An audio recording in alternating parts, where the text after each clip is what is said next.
This was a 5-star read for me.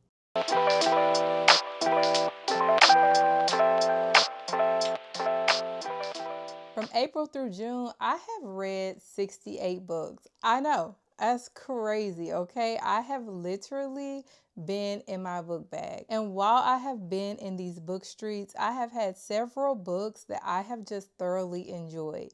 So let's do a quick little wrap up of some of my favorite reads from April through June of this year. Now, I'm not sharing these books in any particular order. I enjoyed them all, but these are just some of the books that really just stuck with me, whether they fell into my comfort space or had me stepping out of my comfort zone. I enjoyed them. Let's talk about Selfish by Coutura B. First of all, Coutura is a new to me author. So Selfish was a buddy read for me. Now, this was a book that my friend was already reading, and I begged her to pause so I could catch up, and I'm glad that I did because I thoroughly enjoy it. Now, I will say that this book was a little bit sad simply because the female main character, her name is Sunday. Sunday just was catching the short end of the stick everywhere she turned, okay? I just felt like she didn't have nobody in her corner, and I hated that for her. But what I enjoyed about it is seeing somebody like come from places of darkness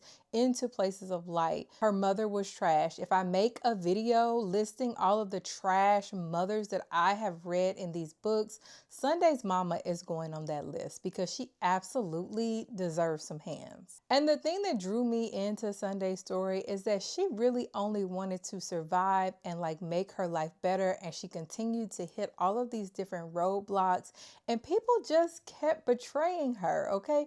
People who were supposed to show up for her were not, and that really made me mad. But she did such a great job writing this story because I have never wanted to square up with so many characters in a book.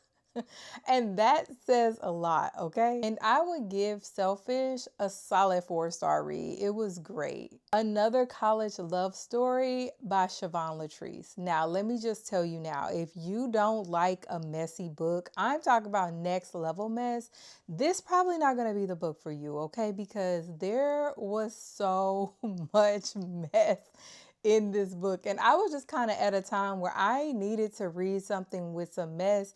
And Siobhan Latrice definitely hit the nail on the head with this one because she showed up and showed out. So this book follows a young lady named Yasmin. She is really just kind of looking for a fresh start because she just escaped some drama from a nasty, messy little breakup, okay? From a dude who really wasn't worth anything. So she decides for her last couple of years of college, she's going to transfer to this university. Sounds great, right? So she immediately starts off on the wrong foot by becoming entangled with somebody she don't got no business being entangled with. And you already know when you get into a situation with somebody you know you shouldn't be dealing with, some mess is soon to follow, okay? And the mess definitely did. So if you want to get into a book that has mess, betrayal, some cheating, a lot of drama, this is definitely going to be one of those books you want to get into. I would definitely give this one a solid like 4.5 stars because I hate to say it, but I love a messy good time. Velvet and Venom by Dominique Black. Now this book is a part of like a 5-book series, and this was my introduction to Dominique Black, okay? And when I say she showed up and showed out, she absolutely did because I zoomed through all 5 of those books. But Velvet and Venom is the first book in the series, and it is the one that I absolutely enjoyed the most. If you want to get into the book that has a little bit of the streets in it, a little bit of tension, a little bit of drama, and a storyline that is going to draw you in so that you want to pick up the rest of the books in the series, I would absolutely pick this one up. This was a 4-star read for me. Anything Necessary for Her by Siobhan Latrice. This is another book that is a part of the series. There are 9 books in this series. In fact, this book is the last book in the series. This is the Crenshaw King series by Siobhan Latrice. I loved every single one of these books, and I just felt like Banks's book was the perfect ending to this series. So this series follows a bunch of brothers. They have one sister. Their sister is Banks St. Thomas, and Banks did not come to play. Banks is all grown up. Banks wanted her brothers out of her business. Banks was navigating her career as a ballerina and trying to navigate her love life in this relationship with the man she had a childhood crush on, who also happens to work for her brothers. So you already know what type of time that they're going to be on. I absolutely enjoyed this. This was a 4.5-star read for me. Drow, the Corporate Assassin by Neek Mills. This is another book that is a part of a 3-book series. It is the third and final book in this series, and I had a good time, okay? You talking about somebody who is in corporate America making billion-dollar deals, but at nighttime, this man turned into the serial executioner for the family business, okay? I'm talking about pew pew all over the place.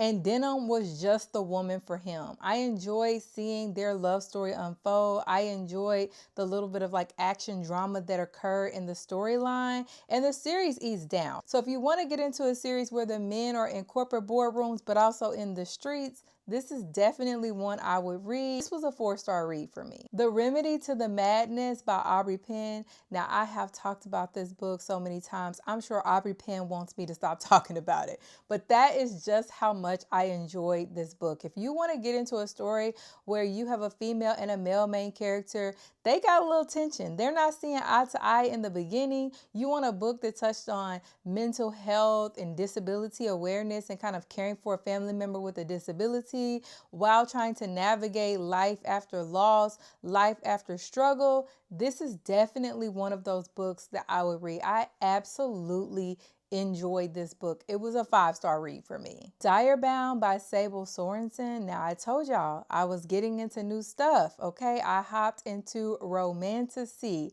and this was a buddy read that I did with 2 of my friends, and I am so glad that I did, because I'm gonna tell you, I never would have picked this book up. If Alicia had not said, we're gonna read this, I would not have read it. And when I say Alicia, I'm talking about my friend Alicia, who is also a book creator, and she suggested that we read this. There are currently 2 books out in this series. The 3rd book does not come out till next year. I ate book 1 and book 2 up, okay? But I'm putting book 1 here because this was my introduction to this style of writing and this author, okay? The action in this book was next level, okay? I haven't read anything that just had that much action and still found time for a little spice, okay? She did such a good job blending the storyline, the character development, the world building, the action, and still putting in like the romance aspect. This one was a good read. This was literally a 5-star read for me. And while we're on the topic of romantasy, let's go ahead and talk about Mayhem and the Mortal by Shanora Williams. Now, I love Shanora Williams, and I have been in my thriller bag when it comes to her. But this was her stab at romantasy, and I think she did a great job. You have a girl, she is on a mission to get her sister back, okay? She has to hire someone to help her take this journey to get what she needs in order to free her sister.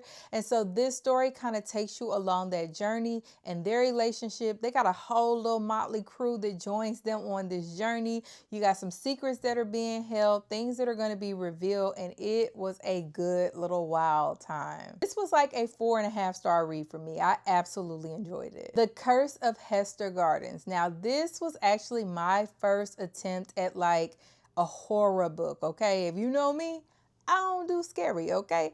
I have not been like scared but also turning pages at the same time in a book before. So this one was a journey, okay? Think about a haunted house horror, but it is set in like a housing project. You have a mother that is determined to not let her sons fall into the same footsteps as her father and like survive out of this like housing project.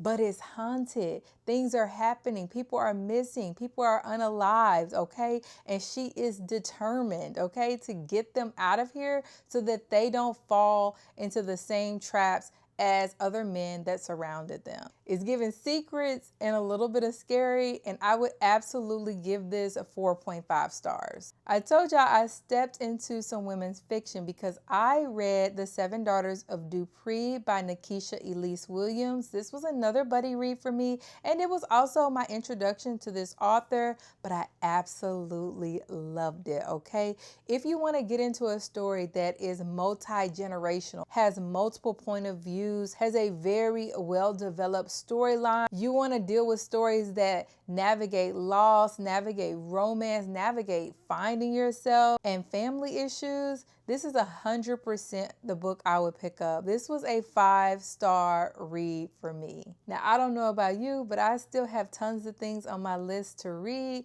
so I'm gonna get back to reading, and I hope you do too.